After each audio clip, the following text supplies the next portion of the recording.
Welcome to Up Front, the show where we sit down with influential members from our communities.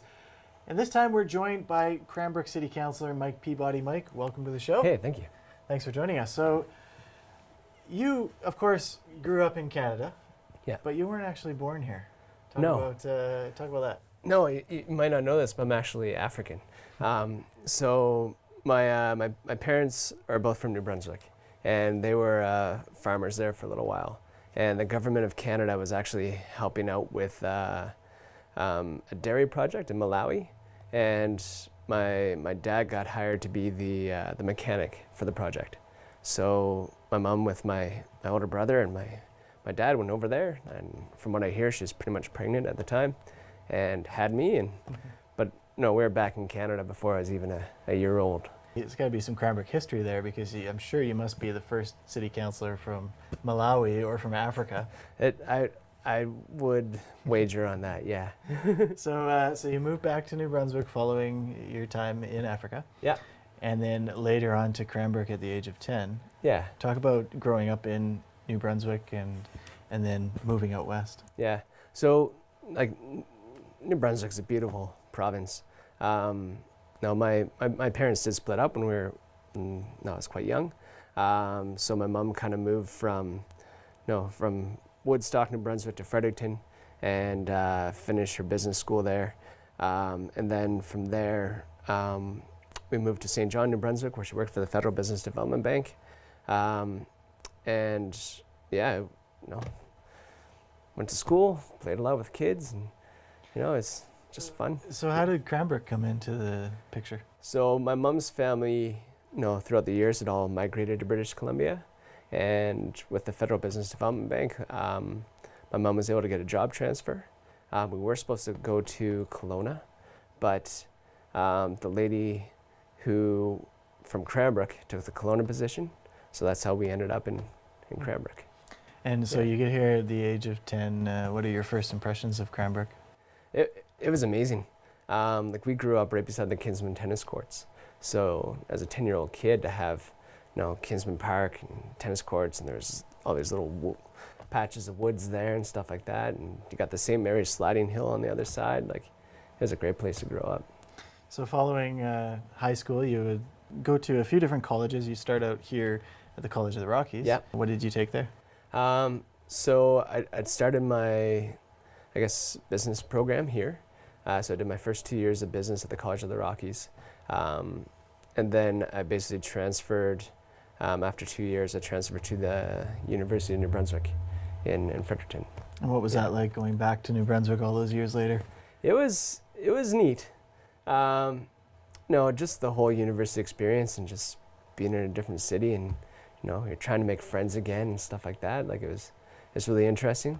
I was, I think, 22 when I went to university, and it was kind of interesting going into, the dorms where the average age was 18 years old. So it was hard to kind of get used to that age change, because here's people that have never really, been on their own or drank or anything like that. And now they're just they're letting loose, right? Yeah. And here's me, is that was 4 years ago or 5 years ago. The old man on campus. Yeah, exactly. But it was still a great experience. Yeah. And then following that, you had a year-long sabbatical in Australia, where you would do some more schooling. Talk about going over there. So I'd pretty much finished my degree, but with UMB you can do an honors in a certain subject. So I chose human resource management. And if you do the honors program, you can either write a thesis or do 3 other classes.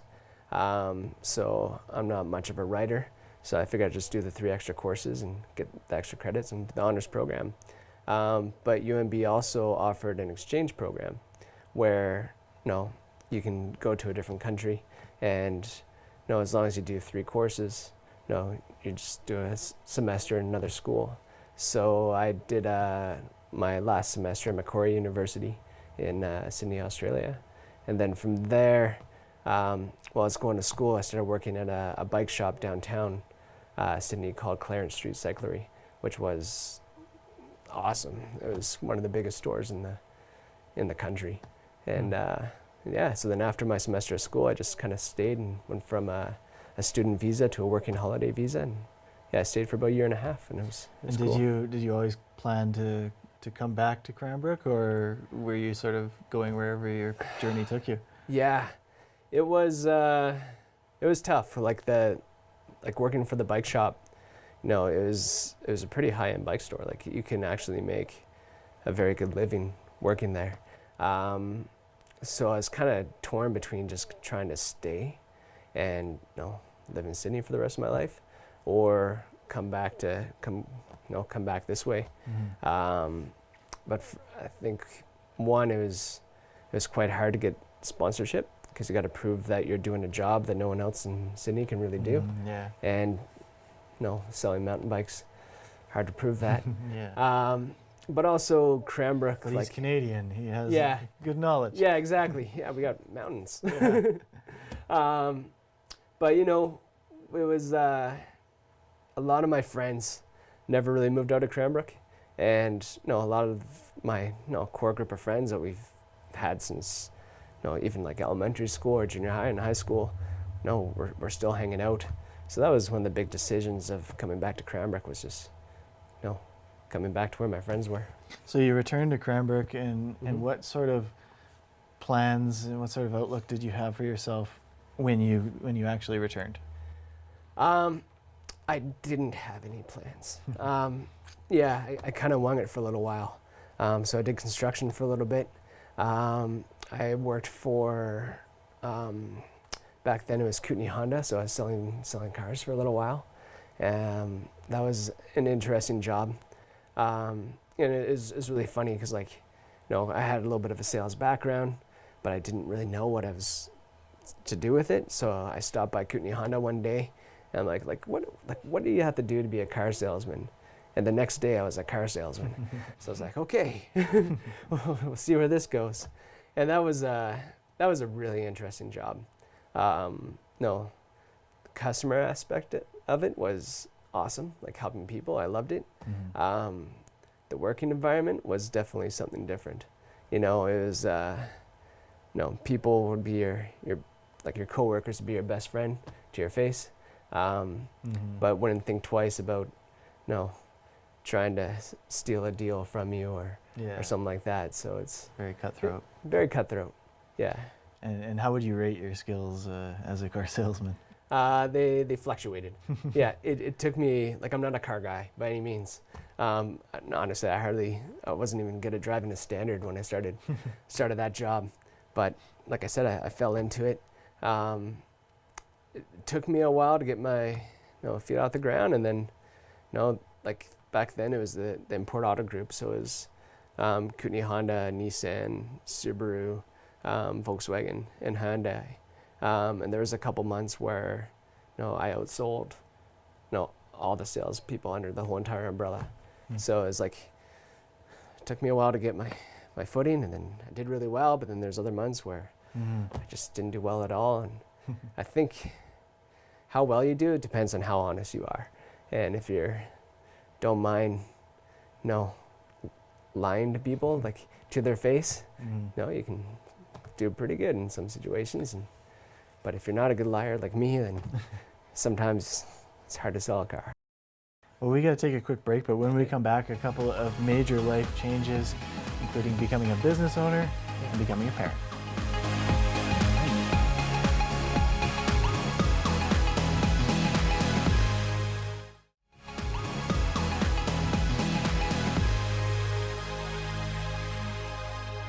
Welcome back to Up Front. Our guest is Cranbrook City Councillor Mike Peabody. I want to talk about a couple of major life changes for you. Beginning in 2008, you became a business owner. How did that change your outlook on things, and certainly your outlook on the community? Yeah, so in 2007, I started working for The Choice with my best friend, Joey Sandberg. And we've been best friends since grade 5 sort of thing. And it was just kind of see like how well we work together and stuff like that. And the timing was kind of right, because Rick Clausen, who owns Kootenay Granite, he was not the sole owner, but the majority owner of The Choice. And he was looking at buying Kootenay Granite, so we had the opportunity to buy into the choice, and all worked out great.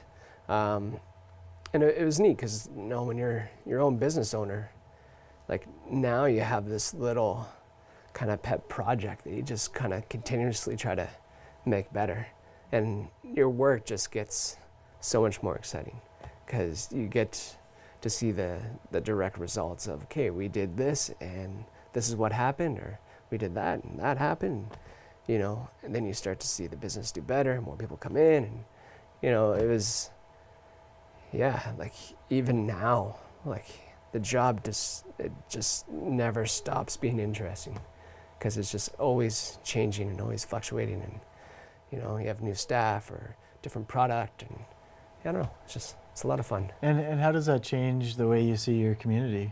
Because you obviously have a renewed sense of, I imagine, the civic pride when you have a business at stake. Yeah. Well, for the most part, I live downtown now. Like I go home to spend time with my family and my kids, but every day I'm going downtown to work. So having a new appreciation for downtown, like that's definitely something that's changed in my life. Where downtown was just, there's a couple stores there I used to go to, and that was it. But now it's like, I want to see this whole entire area kind of improve and do better and prosper, sort of thing. We'll get to that more in just a little bit. But first, you mentioned your kids. You mentioned being a parent. So in 2012, your daughter Mila was born. And how did that change the way you saw the world? Through tired eyes, I guess is the best way to put it. I think no matter how ready you think you are for being a parent, you're never quite ready for being a parent. Because what you expect, being a dad is going to be, it's dramatically different, and especially like our first daughter, Mila, she was a little bit colicky and didn't really sleep very well. And so when your partner's not getting sleep and you're not getting sleep, and it seems like your child's just never really a happy child, but if she's unhappy, she's screaming. And if she's happy, she's a great kid, but it just kind of throws you for a loop. But no, it's not a job you can walk away from. So you just do what you got to do, and you read what you have to read, and try to improve to make everything better. And now, like, I love Mila, obviously, she's my daughter, but it didn't come without its challenges, that's for sure. And it obviously was worth doing again because in 2016 you had your celebrated your second daughter, Ellie. Yeah. And what's it like now being a father of two daughters? It's great now. So it took us 3 years to have a second child for a reason, and that's because it took us 3 years to get a handle of the first one. But with Ellie, if we had her first, we'd probably have like 6 kids now, because like she's just one of those easy kids. If she wakes up in the middle of the night, she's not scream crying. She's like, ooh, ah. And you wake up to these little cute, happy sounds, and hey, I'll hang out with you for a little while. And then you just rub her back, and she goes back to sleep, and you go back to sleep, and it's amazing. You're not walking the hallway with a screaming kid for an hour and a half. The adjustment to 2 kids was not a bad adjustment whatsoever. It's great. It's amazing the different experiences you can have from one child to the next, isn't it? Oh yeah, it's mind blowing. Yeah. Well, we've got to take another quick break, but when we come back, your decision to run for City Council.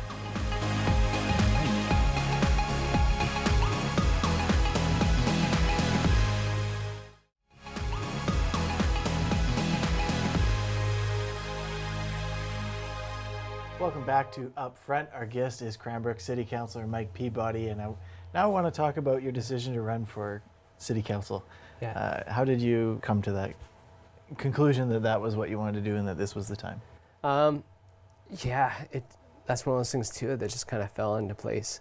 But I sat down, I was having breakfast, reading the paper, and the townsman just announced that Tom Shapika's seat was going to be open in a by-election. I was like, well, city council, like it's something that I've always played with the idea in the past, but obviously the timing never worked out. So I talked to my wife, Lindsay. I'm like, what do you think? And she's like, yeah, no, go for it. And I kind of talked to some other politicians in town and other people of influence, and it just kind of worked out great. Like it was just like, wow, yeah, no, I think it's something I want to do. So I put my name forward, and then the same day I put my name forward, my friend John McWhorter also put his name forward. I was like, well, do I want to run against John? Like he's a friend of mine. So that threw another fork into the plan. But it's one of those things where it's like, if I didn't do it, I'd always be wondering like what would happen if I actually did. So I kind of decided like, well, I'm going to give it a go, just to see what happens. And worst comes to worst, if I don't get elected, in a year when the big election comes, at least people know that I'm serious about it. It'll give me a better chance for the next election. Yeah. How close did you come to running the previous election? Not close at all. Because that was when my daughter was a year old, and there was, besides running my business and being a dad, there's really no thought of doing anything else. Yeah, so friends of mine definitely said I should, and said like, oh man, you should run for city council. I was like no way, not right now. Yeah. So now that you are on city council, how has that adjustment been for you? It's an adjustment. It's like going back to school basically, like especially for the first little while, like every night there's homework. You're reading up on one thing or another. You might think have knowledge on a subject, but then you start talking to the other city councillors and talking to the city workers, and you're like, wow, there's a lot more to this than I realized. So it's, yeah, for the most part, every single night, either you're studying, or you're going to events, or meeting someone. It's really interesting, and I think the biggest challenge is just kind of finding that balance. Trying to figure out, okay, what's important that I do, and maybe what isn't necessary. Because obviously every time you're going to meet with someone or going time to an event, obviously you're kind of pushing your family to the side. So you gotta make sure that doesn't happen for unnecessary reasons. Yeah. I want to get to a couple of questions that we have from viewers, and the first one comes to us from Jordan, and he wants to know, what ideas do you have that can increase tourism? Good question. I think with tourism in Cranbrook, it's really marketing the whole area. So almost like a start here sort of plan. Now we have the international airport that's 15 minutes out of town. We have great fly fishing in the area. Now we have amazing mountain biking in the area. Now within an hour drive, or an hour and a half drive, you have 3 or 4 ski hills that you can access. Like it's a great place to come into Cranbrook, check out Fernie, check out Kimberley, check out Fairmont. We got the natural hot springs that you can go to. There's so much to show off, and I think we have this amazing lifestyle that we take for granted, and there's a lot of people that would really enjoy coming to Cranbrook to do that we do every day. So using the area as leverage to bring attention to Cranbrook. Exactly. All right. Another question here comes to us from Olivia. Mm-hmm. What's an example of a time that you failed, and what did you learn from that experience? Oh man, how many examples am I allowed to give here? My most frustrating failures always seem to be during either like home renovations or trying to fix something.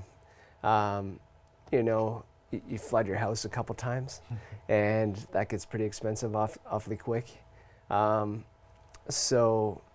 think what I've learned is trying to save a couple bucks doesn't always work.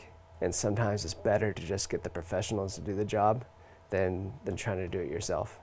because there's going to be tricks of the trade or just things that you don't realize, and that ends up coming to bite you in the butt. And that's happened more times than I want to admit. That's good advice, and that's advice that you can even apply as a city councillor too. Yeah, exactly. Sometimes, you're definitely better off letting people know how to do the job to do the job. Now, one of the areas, topics that you mentioned during your campaign process was transit and addressing the transit situation in Cranbrook, which is low ridership and threatening, the stability of the long-term stability of the routes and the buses. Yeah. So, what's your plan, and how do you begin to correct that problem? Yeah. As far as plan goes, that I haven't worked on. I'm still trying to figure out, what I'm actually able to do as a city councillor. As far as what I would like to see, I would definitely like to see more, buses in the evenings. So after work, if you want to go and have, a couple drinks at the Hideout or something like that, you don't have to worry about driving home. There's a bus you can hop on to, take you to wherever you want to go. I know for me personally, my store closes at 6. The last bus is 6:10, and there's many times where I'm either stuck with the customer or maybe close isn't working out where I'm not getting out of there until 6:20. So it's only a 20-minute walk home, but still sometimes in the winter it'd be nice just to hop on the bus and do it that way. And then I think it's just overall social media marketing of letting people know the advantages of having a bus, and especially we had those late night buses where, in my mind, the marketing campaign was going for drinks with friends. There's a bus for that. Are you going Christmas shopping and don't want to deal with parking or traffic? There's a bus for that. Just drawing more attention to the convenience of, the asset that we have. Absolutely. Another area that you identified as something that was important to you is of downtown vibrancy and vacant buildings. Talk about those two. Yeah, so our downtown right now has great energy. There's a lot of new businesses and businesses that have developed in the last probably 4 or 5 years, the Hideout, Soul Food.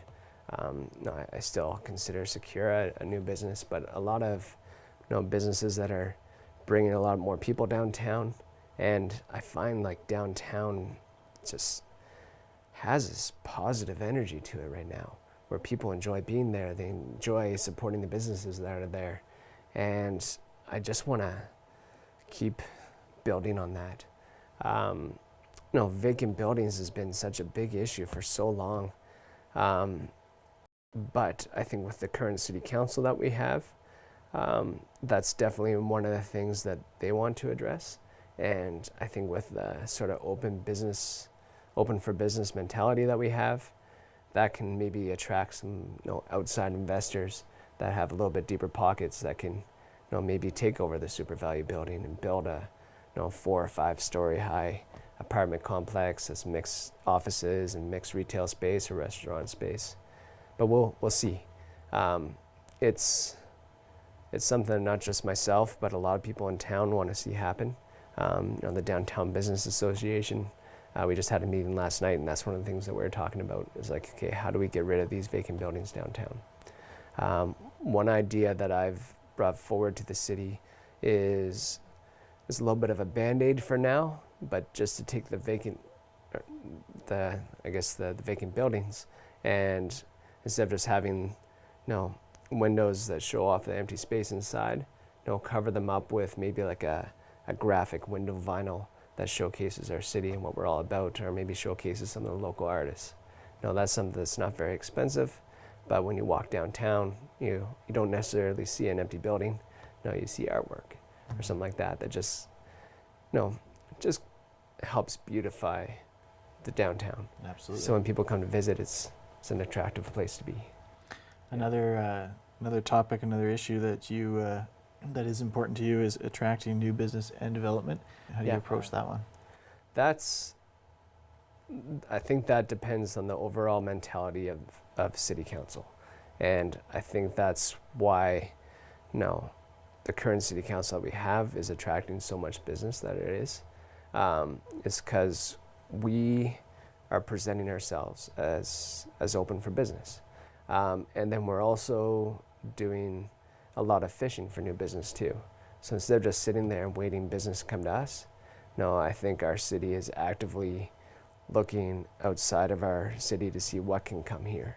And what can we do to maybe persuade people to maybe move their business here as opposed to somewhere else.